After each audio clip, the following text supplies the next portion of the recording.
Hey guys, how's it going? It's Ray. Today I'm actually filming in my car because I don't want to clean my room. Instead, I'd rather be on YouTube all day, and I'm actually going to tell you all the YouTube channels that helped me become the filmmaker that I am today. So there are like three main categories I like to divide filmmaking YouTube channels under.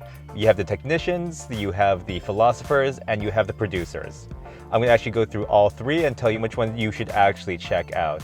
First off are the technicians. They are basically the ones who are looking at camera gear and audio gear and telling you what's the new in thing and what's like cool about specs and numbers and all of that other fun stuff, right? So the technician I would actually like to recommend to everyone would be Kevin the Basic Filmmaker. Kevin the Basic Filmmaker will cover gear reviews from anything from like monitors to camera gear to audio and lighting, and we'll even talk about like, workflows and best practices and all of that other fun stuff as well. The thing that I like about Kevin the Basic Filmmaker is that he's very direct and to the point. He's just trying to get to the point as clearly and concisely as possible, which is also a good thing for people who are trying to learn. If you do want to check out Kevin the Basic Filmmaker, I highly recommend his review on the SM7B microphone. And whether or not you're actually in the market for a microphone, you should still check it out because he does clearly describe what a dynamic microphone does and how it behaves.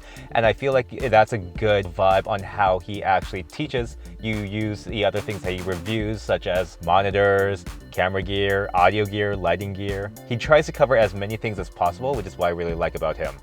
Back to the 7B, it's going to do a better job as I go around the mic from side to side, as it's much better in a non-acoustically treated environment. With dynamic mics, you usually have to have your mouth quite close to the mic to activate these coils. You've seen this when people are doing podcasting, live streams, or holding these types of mics when doing news reporting. Next up are the philosophers. So basically I follow a lot of people who talk about storytelling in a more abstract kind of a setting, right? The main guy that I actually follow is D4 Darius, and he talks about filmmaking in the perspective of an indie filmmaker. If you do want to check out D4 Darius, I do highly recommend you check out How to Shoot a Film in 2 Hours. He actually goes through the process of writing a script and filming it and then editing all together, but he does it in the restrictions of it being in one location and getting like 2 or 3 actors. This is what we call a microfilm, and I actually didn't know what a microfilm was before I saw D4 Darius's channel.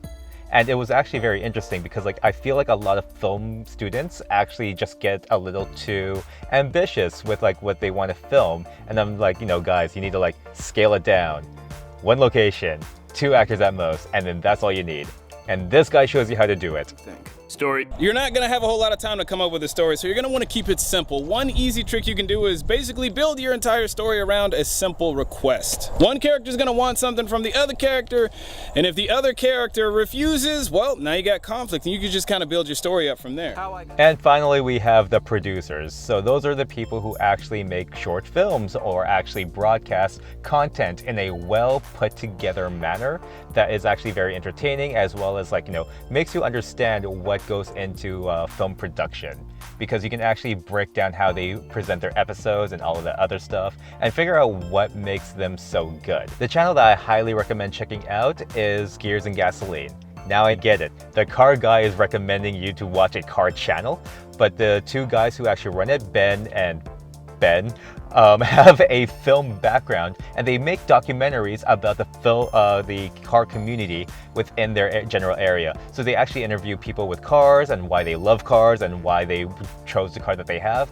But for those who are actually not car enthusiasts, I still recommend checking out their documentary called Where Are the Car Girls? They address the question on why the car community is very male heavy, and they actually try to find other car girls and talk to them about cars and figure out what would make women get into automotive culture.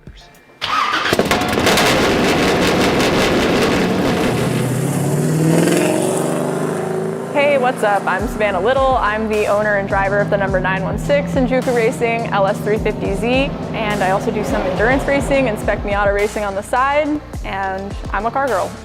Savannah actually does drive a race car, which is something that most of the enthusiast community cannot claim. And yes, she's probably faster than you. And there you have it. Those are all the YouTubers I kind of follow. There is a giant list I actually originally made that was about 30 to 40 channels. So I can't cover everyone, obviously, but let me know what you guys follow, right? And I hope you all found some new channels that you can follow, that way you can stay inspired to make more art. Once again, I am Ray, your favorite camera technician, and I hope you all stay safe, stay sane, and stay creative.